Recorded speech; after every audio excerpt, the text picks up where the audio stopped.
Pay my son's $35,000 college bill, my brother snapped. Your daughter's just going to marry money. My son earned it more. My dad sided with him and branded me stingy, so I carried out my ruthless revenge. Have you ever had your own family try to publicly humiliate you, weaponizing your daughter just to get their hands on your money? I did.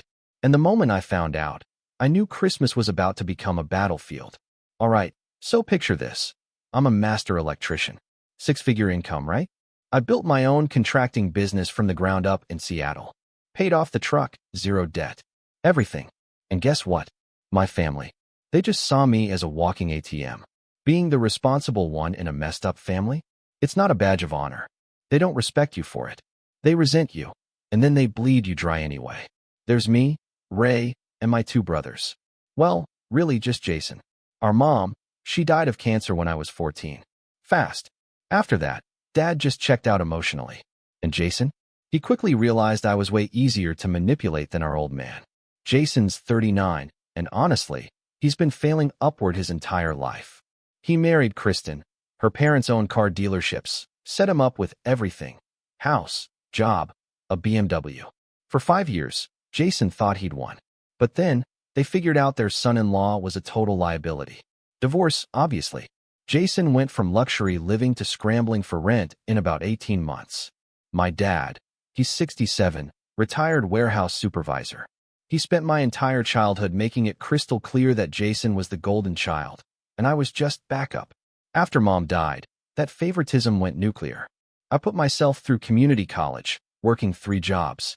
Became an apprentice at 19, got licensed, started my business at 28. Never asked them for a dime. And they've never once thanked me for the money I've loaned them over the years. They just kept coming back for more.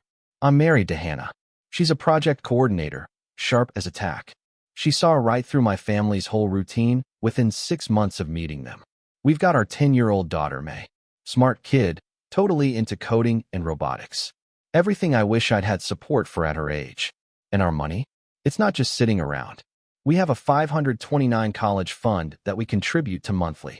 May's also in occupational therapy for some sensory processing stuff. It's not cheap, but it's helping. We're building something stable for her, something I never had. And that, believe me, matters later. 3 weeks ago, Jason calls. Tuesday morning. Need to talk about Kai's future. Starbucks tomorrow. Noon. Kai's his 17-year-old. Good kid, despite his father. I knew exactly what this was. The next day, Jason strolls in, 20 minutes late, wearing designer sunglasses, carrying a leather portfolio like he's closing a multi-million-dollar deal. He slides a folder across the table. Kai got into Cascade University. Then he starts rattling off numbers. Dorm, 14 grand. Laptop, for 1,500. Meal plan, 7,200. Books, 3,800. Miscellaneous, 5,500. That's 35 grand, right? I figure you can cover it, just until I get back on my feet. I didn't even touch the folder. I just said, no. He blinked. What? I said no. The words felt like sweet, cold steel. That's a lot of money. Kai's got other options. Community college, transfer programs, scholarships, loans, none of which involve my bank account. His voice went cold. Community college? We're better than that. Besides, you're doing well with the business. Hannah's working. You can swing both kids' futures. Both kids. Like May's fund was community property. I leaned forward. Jason, that money's allocated. May's college fund. Her therapy. It's not up for debate. Therapy for what? She's fine. Kai actually needs this now. My jaw tightened. My daughter's needs aren't your business. And neither is my money. His mask slipped so fast. Can't or won't. Won't. Big difference. He stood up so fast it rattled the table. This is how you treat family. He said it like family was a legally binding contract. After everything we've done for you? I almost laughed out loud. What exactly have you done for me, Jason? Be specific. He snatched his portfolio. You've always been selfish. Dad was right. Tell Dad I said hi. He stormed out, leaving me with his $8 coffee bill. I just smiled, left exact change, and headed back to work. That night, Hannah said what I already knew. You give him this money, May's fund takes a hit. And there'll be another crisis next month. There always is. Already told him no, I said. I'm done being their ATM. Hannah kissed my forehead. Good. Hold that line. I went to bed knowing Jason wasn't finished. Guys like him never were. Turns out, I was right.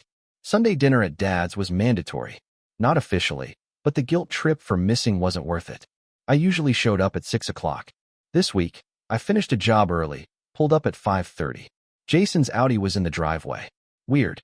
He never came unless he wanted something, and he'd already asked. I headed for the side entrance, thinking I'd help with dinner. That's when I heard them through the window.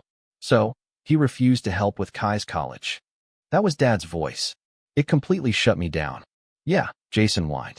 Used May as an excuse, like her fund is more important than Kai's future. My jaw clenched so hard I thought my teeth would crack. How are you planning to pay for it? Dad asked. Don't worry about the money. After Christmas dinner, he'll pay. Jason sounded so smug. Dad sounded skeptical. You sure? He seemed pretty firm yesterday. I'm positive. Already got it planned. We'll have everyone there. You, my aunt, the cousins. You give the speech about family legacy, about investing in the grandkids, plural. My aunt brings up how Mom would have wanted us supporting each other. I'll have Kai show his acceptance letter. And here's the key. We'll have May there, too. Ray won't say no with his own daughter watching him refuse to help her cousin. Silence. Then Dad, using both grandkids as leverage. Smart. He won't say no and lose face in front of everyone. Exactly. He'll look like a jerk in front of May if he says no. His daughter's going to find a wallet to marry anyway. Kai actually needs this. They both laughed. Kai's the one carrying the family name forward, Dad added. Going to a real university. Ray can handle helping both kids. He's the provider. That's his role. I backed away from the window, heart pounding. Got in my truck. Drove 3 blocks. My hands were steady, not from fear, but from a cold, sharp calculation. For 22 years, I'd been their safety net. And this whole time, they didn't see me as family. They saw me as a resource. And now they were planning to manipulate my daughter to get at my wallet. I texted Dad about a work emergency. His response, typical. Work always comes first with you. Perfect. Let him think that. The first call I made was to my business attorney. Left a voicemail explaining the situation. The ambush plan, using May as leverage, that disgusting comment about her, finding a wallet to marry. He called back within an hour. Ray, what they're planning is manipulation, plain and simple. And those loans? If you've got written promises to repay, we can collect. Small claims caps at $10,000 in Washington, but you've got $42,000 from Jason alone. District Court. This is straightforward debt collection. I want to file after Christmas. Hit him with it when he thinks he's won. Smart. And if the harassment continues, repeated contact, showing up at your home. We can get a restraining order, too. Using your daughter as leverage? Courts don't play with that. I felt something click into place. Not just emotional boundaries. Legal ones. Start building the file now, my attorney continued. Every call, every text, every interaction. By Christmas, you'll have everything documented. Then we strike. I hung up, feeling something I hadn't felt in years, protected and armed. That night, my phone rang. Portland area code. My aunt on my mom's side. We weren't super close, but she had one of those voices that only calls when something's seriously up. Ray, she said, no small talk. Your dad's been running his mouth. I leaned back on the couch. About what? A pause, like she was choosing how blunt to be. About you. About money. About Christmas. Jason's been whining, and your dad's acting like he's orchestrating a fundraiser. That made my stomach go cold. So it's real. They're trying to set you up, Ray. They've been setting you up for years. She sighed. I've wanted to say something, but your dad's got this talent for making everyone pretend it's normal. Tell me what you heard. I recounted what I'd overheard. Last Thanksgiving, she continued, your dad bragged to my brother about how you paid for his new furnace, like it was some clever life hack. Then I heard him tell Jason, it's easy getting money from Ray because you can't say no if we mention your mother's memory. She stopped for a second.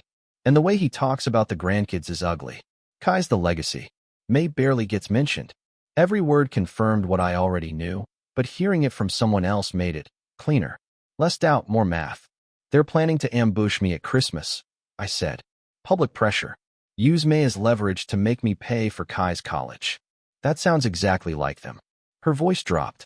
Your mother never wanted this. She told me once she was worried about how they'd treat you after she was gone. She made me promise to look out for you. Another pause. I didn't do enough. I'm sorry. You didn't fail? I said. I'm handling it. Thanks for the intel. We hung up. I sat in my dark living room, planning, documenting like my attorney advised, recording every interaction going forward. Christmas was 3 weeks out. They expected me to fold under public pressure while my daughter watched. The only way to stop it was to blow it up completely. And now I had legal options backing the nuclear approach. By morning, I wasn't angry. I was focused, strategic. Christmas dinner would be memorable, just not how they planned. I took 2 days off. This needed my full attention. First move, calling Kai directly. The kid deserved the truth. Hey, Uncle Ray. What's up? Want to grab lunch? Just us. Don't tell your dad. A pause. Sure. Next day, we met at a faux spot near his school. Kai looked nervous, kept glancing around like Jason might materialize. Dad doesn't know I'm here. He'd lose his mind. Your dad doesn't run your life. We ordered, kept it casual. School, friends, what he wanted after graduation. Kai loosened up. Kid was sharp, more self-aware than Jason ever was. So, Cascade University, that where you want to go? Kai stared at his burger. It's where Dad wants me to go. What about you? He looked genuinely surprised. Honestly, I'm interested in cybersecurity. State Tech has one of the best programs in the country. But Dad says business degrees are more versatile. This was news. You into programming? Kai nodded, getting animated. Teaching myself Python and Java. Built a security platform for fun. It's basic, but it works. I really want to pursue it. Why haven't you mentioned this? I tried. Dad shut it down hard. Said tech careers are unstable. The irony. My stable tech career versus Jason's failed ventures. We spent an hour talking coding, cybersecurity, what the field actually looked like. Then I showed him what I'd researched. State Tech has merit scholarships you'd qualify for. And there's a program where you do 2 years community college, transfer in with guaranteed admission if you maintain a 3.2. Kai's eyes went wide. Dad said there weren't scholarships I could get. Said community college would ruin my chances. He lied. I started community college. Best financial decision I ever made. Kai pulled out his phone, hands shaking. Uncle Ray, there's something you should know. Dad's not just asking you for college money. He's 3 months behind on rent. Landlord's threatening eviction. I think he's planning to use some of it to catch up. Bingo. Never about Kai's education. Not really. Kai, I'm not giving your dad a dime. But I will help you figure out how to actually pay for college. If you're serious about cybersecurity, I know people who might mentor you. The relief on his face was everything. There's more. Kai's voice dropped. Remember that $5,000 savings bond Grandpa gave me at 12 for college? Yeah. Dad cashed it about a year ago. Said it was for application fees. Kai's voice cracked. Uncle Ray, we didn't spend that much. I found the bank receipt in his desk. He cashed it, and I never saw the money. There it was. Jason hadn't just asked me to fund Kai's education. He'd already stolen money designated for it. I drove Kai home, my mind already working. Jason was waiting on the porch, arms crossed, looking furious. That evening, my phone exploded. Jason called 8 times, left voicemails ranging from furious to manipulative to threatening. Dad sent texts about disrespecting family hierarchy, turning Kai against his father. I didn't respond. Just let them spiral. But I saved everything. Screenshots, voicemail recordings. Building the case my attorney told me to build. Instead, I opened a spreadsheet. Every loan to Jason over 6 years. Every emergency payment to Dad. Receipts, bank transfers, text confirmations. Total loan to Jason, $42,000. Repaid, 0. Total loan to Dad, $25,000. Repaid, 0. Grand total, $67,000 of my money gone. Then I found it, buried in old text from 2 years ago. Dad's message after I sent him $8,000 for the furnace. I'll pay you back when my pension adjustment hits next quarter. Never happened, but it was in writing. I sent my attorney the spreadsheet and recordings. He confirmed we were filing for both. Jason's case was straightforward. Dad's hinged on that text, but it was enough. That night, Hannah pulled up our budget on the laptop, showed me every line item. Allocated to May's future, college fund contributions, therapy copays, robotics club fees, coding camp next summer. This is what Jason's asking you to raid, she said quietly. Not your spare change. Your daughter's future. I stared at those numbers. Real money. Real future. They're not asking, Hannah continued. They're assigning. Like your money is theirs to distribute. I know. That's why I'm ending it. Legally, if necessary. Christmas was 11 days away. Time to prepare the reckoning. In the 2 weeks before Christmas, Jason and Dad went into overdrive. Jason called 17 times Monday alone. I let every call hit voicemail. His messages cycled through the playbook. Angry, pleading, victim, threatening, back to angry. Dad tried guilt. Voicemails about family responsibility, Mom's memory, how disappointed she'd be. I saved every single one. Evidence. Wednesday, I did something Jason would never expect. I went directly to Kristen, drove to Bellevue, knocked on his ex-wife's door. She answered, surprised as anything. Ray, what are you doing here? Need to talk about Jason and Kai. She let me in. Nice place, organized, everything Jason's life wasn't. I laid it out.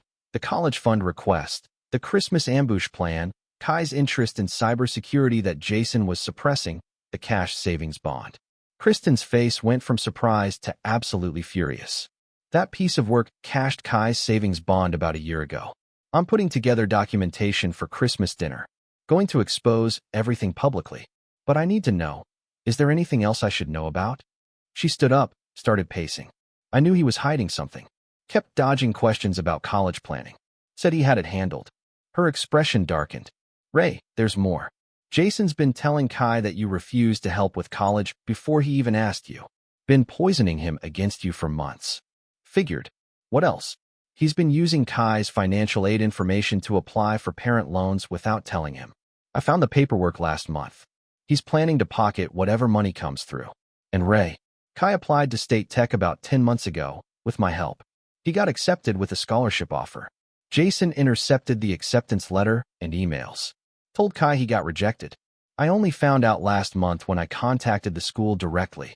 My blood ran cold. He's been sitting on Kai's actual college acceptance for 10 months? Yes, with a full scholarship. Jason wanted to force the Cascade situation so he could get money from you.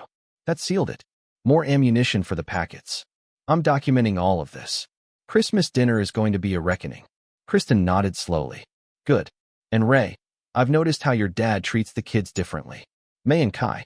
Kai gets the attention, the posts, the praise. May gets ignored. I thought maybe I was imagining it. You're not. That's disgusting. She's his granddaughter. She paused. Put that in your documentation, too. Kai deserves better than being used as bait. And May deserves better than being forgotten. Yeah, she was right. Friday, I met with Kai again. Told him about the State Tech acceptance Jason had hidden. Watched his face cycle through shock, betrayal, relief. We looked up the scholarship offer online. Still valid if he accepted within the next 2 months. Then we filled out applications for additional merit scholarships and backup schools. The kid crushed those essays. Watching him write about cybersecurity reminded me of myself at that age. Hungry, driven, wanting to prove something. What happens when Dad finds out, he asked. Let him. You're almost 18. These are your decisions. He's going to lose it. That's his problem, not yours.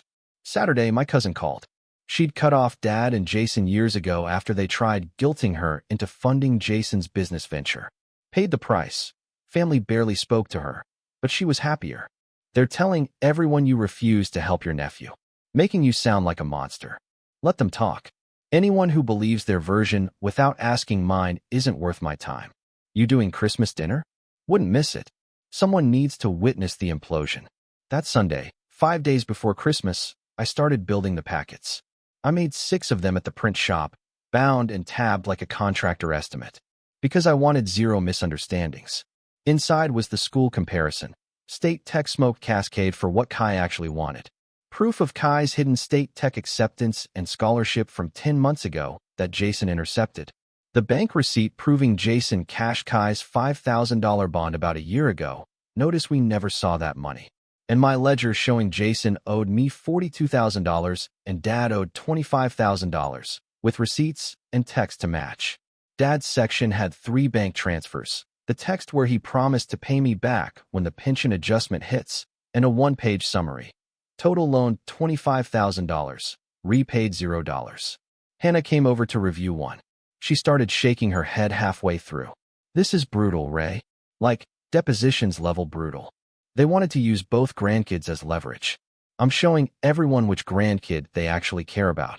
My buddy from work stopped by that night, flipped through a copy, started laughing. Dude, this looks like evidence for a lawsuit. You tabbed it, and everything. Learn from work. Documentation beats emotion every time. You're really handing these out.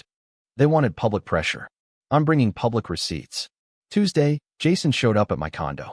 I watched him through the security camera, buzzing my intercom 15 minutes straight. He left an envelope under my door. Inside was a handwritten letter. 6 pages of manipulation disguised as reconciliation.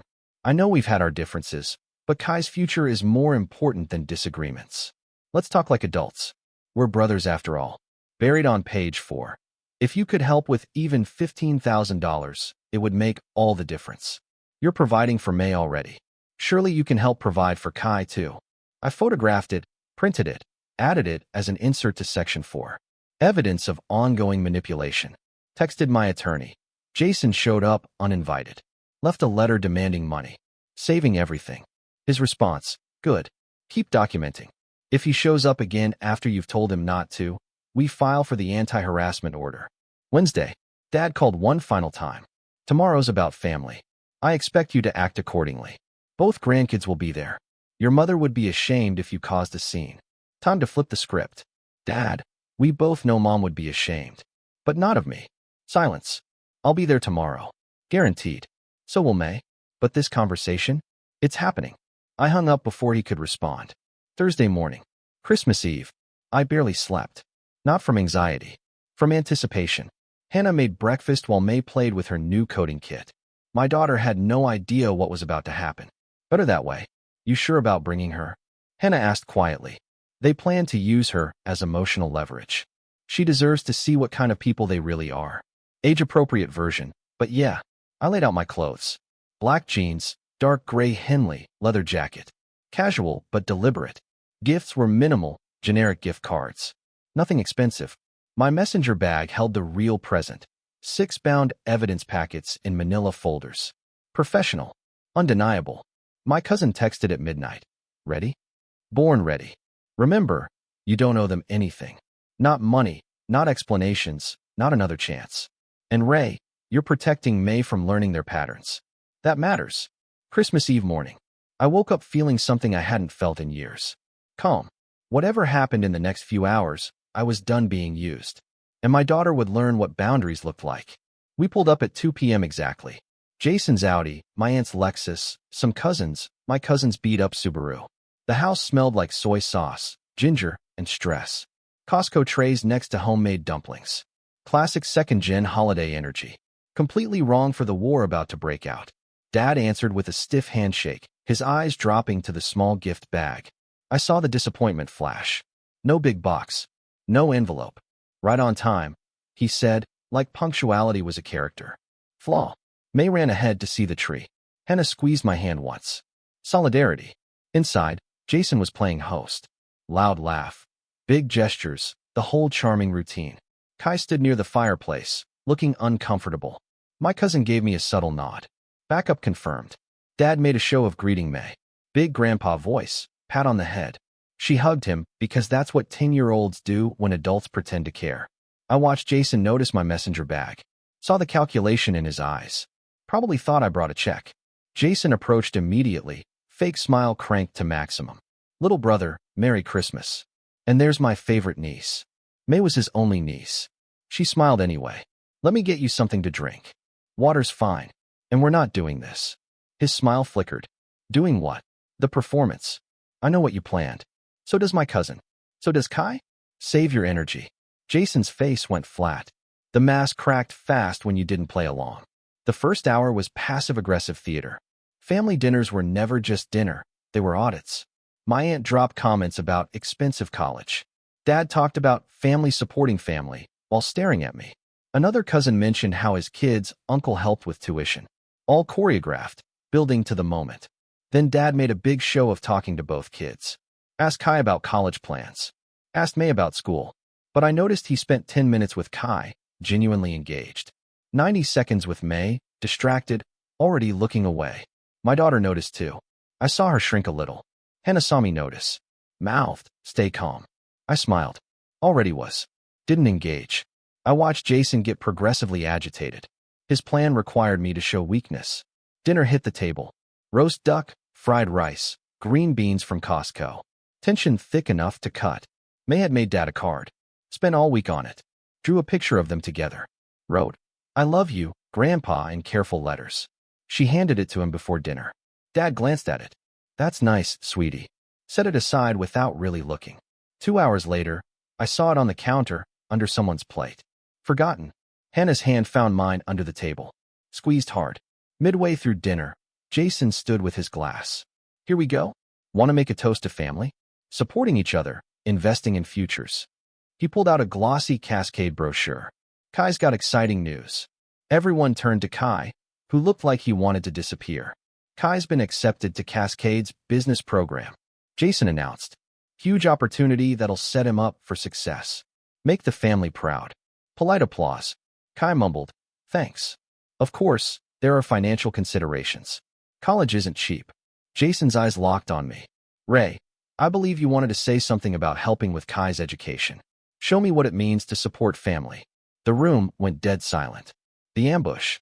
Public pressure. Using my daughter as leverage. I took a drink, set it down slow. Looked at Jason with stone-cold calm. "Actually, Jason, I don't have any announcement. But since you brought up Kai's education publicly, let's have that conversation publicly." Jason blinked, thrown off. "Right. So, about the expenses, before that," I interrupted, reaching for my messenger bag. "Kai's got something to share. Right, Kai?" Kai looked at me, then gathered his courage. "I got accepted to State Tech, too, for cybersecurity. About 10 months ago. With a full scholarship." The table erupted. Jason's face went dark. "Kai, we discussed this. Cascade is better." "Is it?" I pulled out 6 evidence packets. Started passing them around the table. State Tech is ranked 9th nationally for cybersecurity. Kai got accepted there 10 months ago with a full scholarship offer. Jason intercepted the acceptance letter and emails. Told Kai he got rejected. Been hiding it this whole time. Kai's voice was steady now.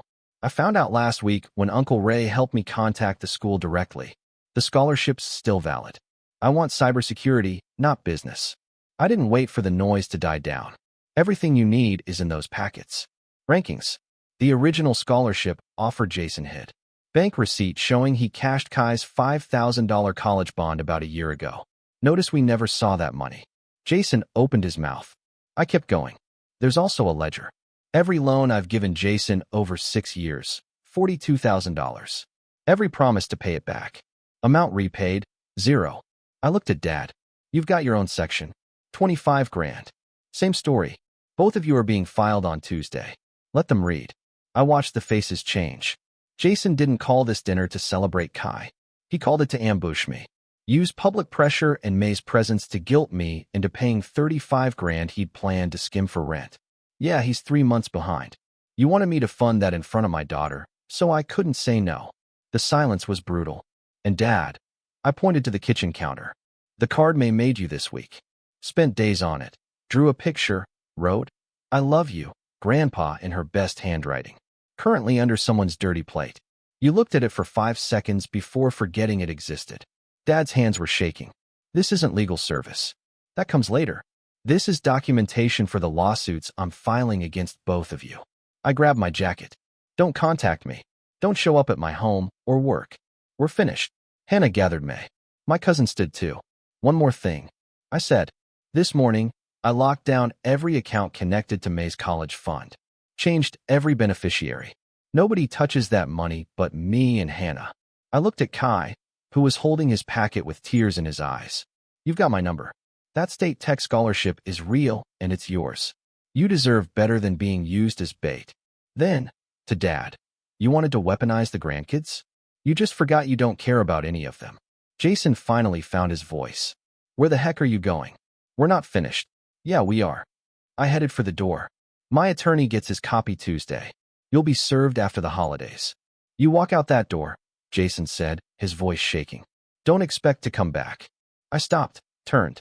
"Jason, I never wanted to be here. You just wanted my wallet.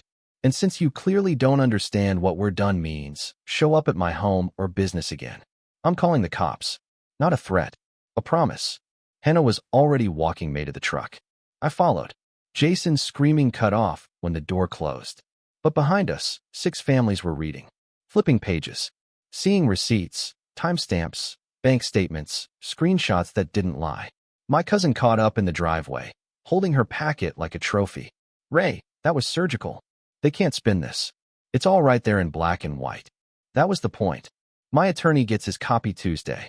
Then we file. In my truck, May was crying. Grandpa doesn't like me. Hannah held her. Grandpa doesn't know how to like anyone except himself. Honey, I started the engine. For the first time, I'd stood my ground. Protected what mattered. And it felt darn good. The next 72 hours, Jason called 41 times.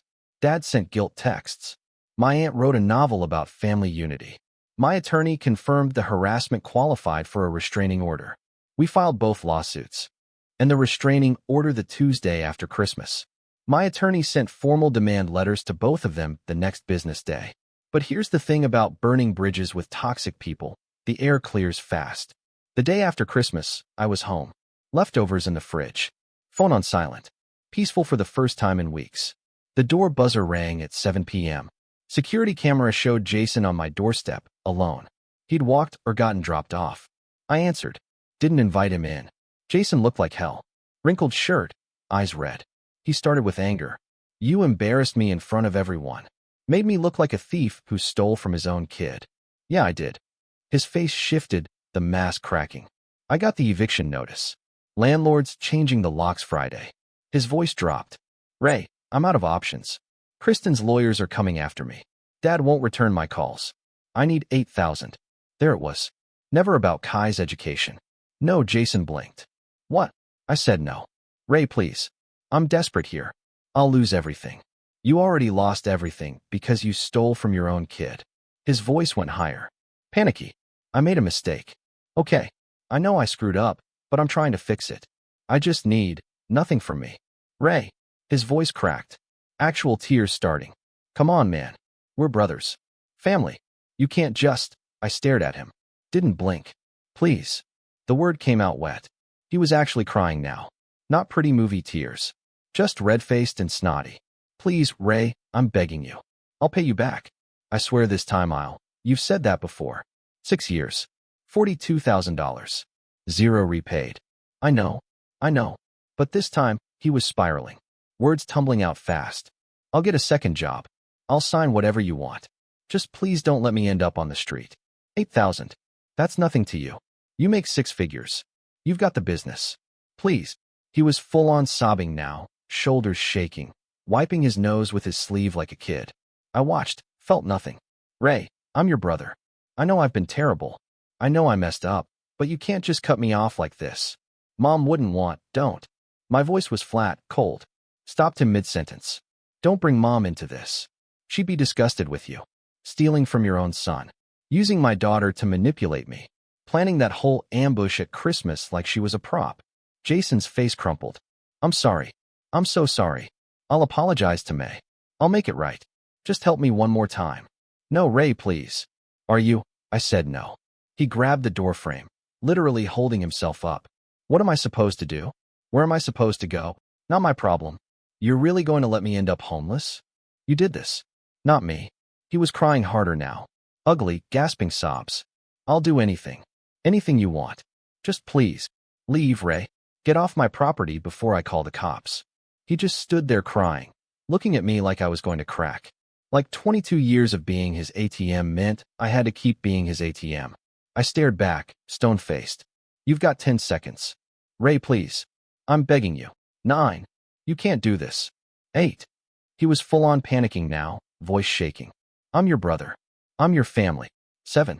Biologically, that's it. Ray, please. Please, I'll. 6. He finally broke. Started backing away, still crying. Hands up. You're a monster. You know that. A heartless piece of work. 5. He was at the stairs now, still yelling. I hope you're happy. I hope you sleep real good knowing your brother's going to be living in his car. 4. He stumbled down another step, voice cracking. This is who you are now. This is what you've become. I pulled out my phone, started dialing. He saw it. Ran. I closed the door, locked it. Watched through the camera as he stumbled down the sidewalk, still crying, yelling back at my condo. Went back to the couch. Ate leftover turkey. Didn't feel a darn thing. Hannah came out of May's room. Jason showed up? Yeah. Begged for 8 grand. Got nothing. Good. She sat next to me. You know what May asked me tonight? What if you were proud of her? Hannah's eyes were wet. Because you protected her college fund. She said it made her feel important. That did it. That's what mattered. The real consequence came from Kai 2 days later. He texted, "Can we meet? Dad's losing it." I met him at the faux spot. The kid looked exhausted, but determined. Dad's calling everyone trying to turn them against you. Says you faked those documents. Kai shook his head. But I know they're real. And I'm done being his pawn. He pulled out his phone. Submitted those additional scholarship applications. 2 schools already responded. Interviews next week. His voice steadied. I told Mom everything. The hidden acceptance. The stolen bond. Dad using me and May as pawns. She's filing to modify custody and pressing charges about the savings bond. How'd Jason take that? Called me a traitor. Said I chose you over him. Kai met my eyes. But he was never giving me a choice. He was using me as bait. That's not what fathers do. The kid was 17 and more emotionally intelligent than Jason would ever be. I'm accepting State Tech got work study in their IT department. Between that and financial aid, I can swing it. No loans to Dad. I'm proud of you, Kai. Couldn't have done it without you showing me there was a way out. The family split predictably. My cousin, my aunt, my uncle, people with functioning standards, saw the receipts and supported me. Dad and Jason recruited the rest. Classic victim narrative.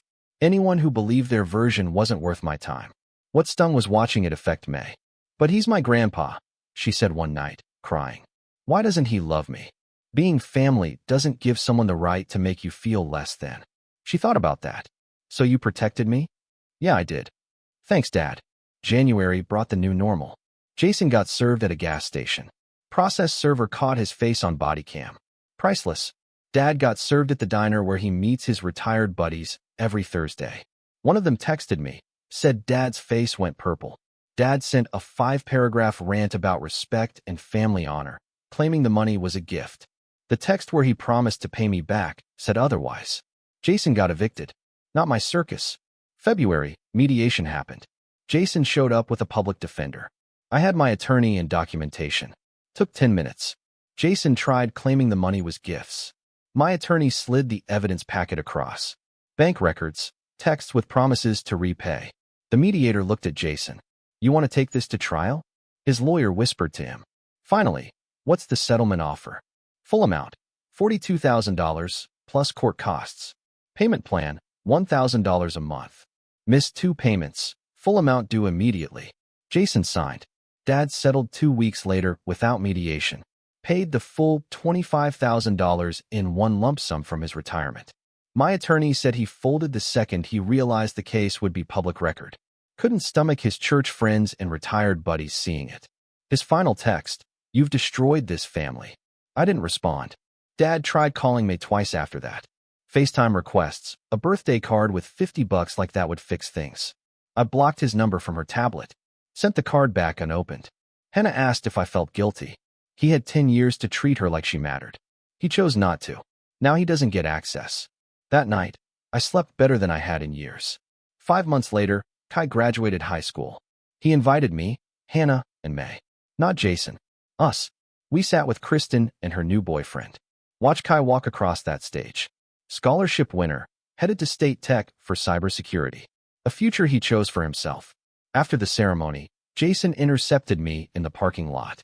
He'd remarried some woman he'd been dating 6 weeks. She watched from their car. We need to talk. No, we don't. Ray, I'm your brother on paper. Functionally, you've been a parasite. His new wife's expression shifted. Could see her putting pieces together. I've changed. Therapy. Working on myself. Good for you. Doesn't change anything between us. So that's it. We're done. I looked at him. Still saw the calculation in his eyes. Still searching for an angle. Yeah, Jason. We're done. You wanted to use my daughter to manipulate me. That's unforgivable. I turned to leave. And I'm tracking your payments. You're current through May. Missed June, and I'm back in court. I walked away. He didn't follow. Kai caught up at my truck. Thanks for coming, Uncle Ray. Means everything. I wouldn't miss it, kid. May rolled down the window. Congrats, Kai. He high-fived her. Thanks, kiddo. When you're older, I'll teach you coding. Her face lit up. Really? Absolutely. We hugged, and I realized this was what family was supposed to feel like. Support without strings. Pride without obligation. What about you? Have you ever had to draw a line in the sand with toxic family? And how did it go? I really want to know. Tell me your stories in the comments below.